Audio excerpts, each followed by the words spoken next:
Syederalun, sebuah video yang memperlihatkan seorang pria tengah ketiduran saat mengikuti pelatihan satpam berstandarisasi viral di media sosial. Dalam unggahannya, seorang perekam mulanya memperlihatkan suasana pelatihan untuk satpam berstandarisasi. Namun, yang mencuri perhatian saat sang perekam memergoki salah satu pria tengah tertidur pulas sambil mengenakan masker duduk menyender di kursi. Pria yang mengenakan seragam satpam tersebut tampak menikmati tidurnya, diduga karena lelah dengan kegiatan pelatihan tersebut. Hingga acara tersebut selesai, sejumlah orang yang mengikuti diklat tersebut tampak mengosongi ruangan. Pria tersebut masih saja belum terbangun dari tidurnya.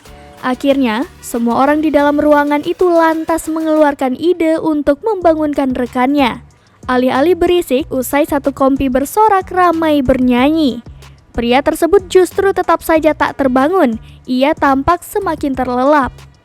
Tak lama berselang, pria kepala pelontos ini pun akhirnya terbangun sendiri. Ia tampak terkejut melihat seisi ruangan hanya berdiri menyaksikan kelakuannya.